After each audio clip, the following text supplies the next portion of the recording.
Lights are back at the State Theatre in Pretoria. This after the City of Tshwane cut the theatre's power supply due to unpaid bills. But the theatre has accused the municipality of bullying and being irresponsible.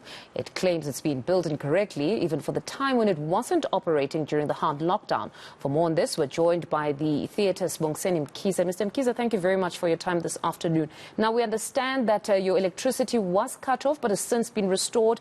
You, however, had very strong words for the municipality. You called them bullies who acted irresponsibly. Talk to us about your issues.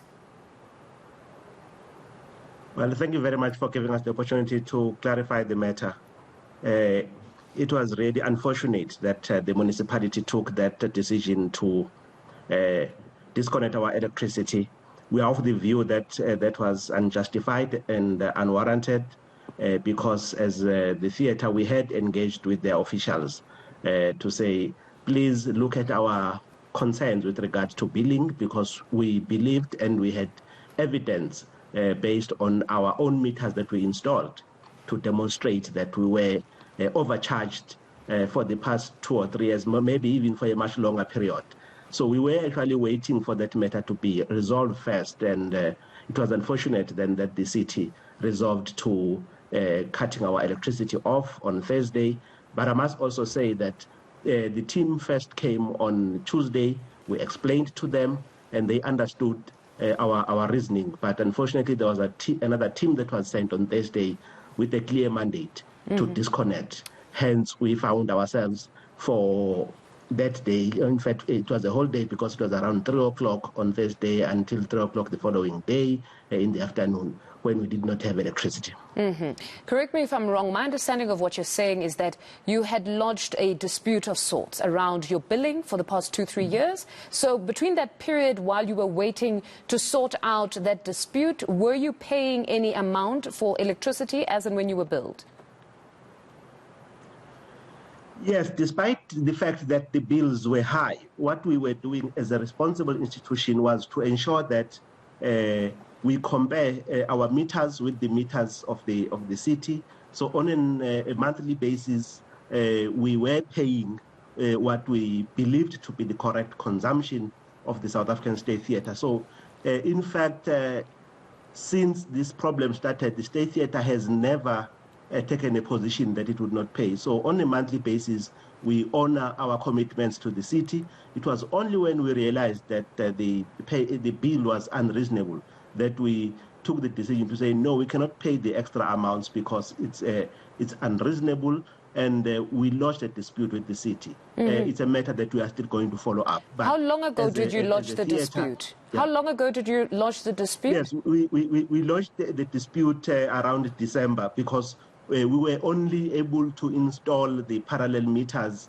middle of last year, and we waited for about 3 to 4 months just to confirm for ourselves that we were indeed being overcharged by the city. Okay, so it means at that time, though, all along when you were being billed and you felt that you were overcharged, you were possibly not in a position to pay the full amount as and when you were billed, and that's how perhaps your bill got higher.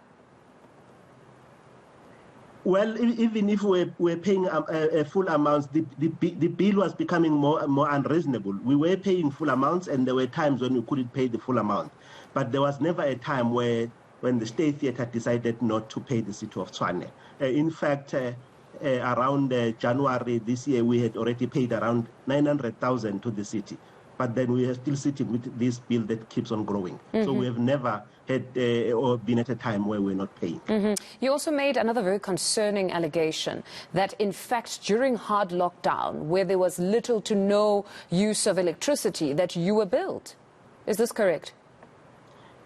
Yes, that's exactly what actually triggered us or prompted us to start the investigations, because we were worried that why is are the bills for 2020 the same as the bills for 2018 and 2019? That's impossible, because there were times when there was no activity in theatre, and actually for the first 3 months of the lockdown, we didn't even have staff in the office. But the bill kept on rising, and we actually went around the building, our maintenance team, to try and see if there were any leaks, but we couldn't detect any. In fact, that is why then last year there was a resolution to say, let's install our own meters to try and see if there was any discrepancy between what the city was charging and what our meters would tell us. And then our meters did tell us that there was a discrepancy between the billing of the city and what we were being paid, we were being charged. All right. And then now, where to from here? When are you meeting the city? We have not been able to secure a meeting, but the team from the State Theatre have been working with the city to try and secure a meeting, because our understanding that we are actually a partner of the city. We are not an institution that is troublesome, that needs to be harassed or eliminated. We feel that we can play a very important role in reviving the economy of the city during these difficult times, and therefore we will continue to engage with the city to find some kind of a resolution to this challenge. But is there an appreciation, though, of that this is now a ripple effect, that we saw how the city got into hot water with Eskom when they were revealed as one of those big defaulters, and then now they had to just up their socks and try and get people to pay? Would you say that you understand that element, that it's actually they've been forced by what Eskom had to say about their bill? Well, I do understand, but also, as small as we are as an institution, we also want to be understood, we want to be listened to, we want the city to take us seriously in engaging with us. We do appreciate the challenge that the city is facing. We are not in any way advocating a position that says people should not pay for services. We pay for our services because, remember, our services actually contribute to creating jobs for mostly the young people of the City of Tshwane. So we are, as an institution, going to continue to engage, but we do pay for our consumption of electricity and water. No, hopefully you can resolve the matter amicably. Thank you very much. That is Sibongiseni Mkhize just giving us the latest there on the State Theatre. The lights are in fact back on.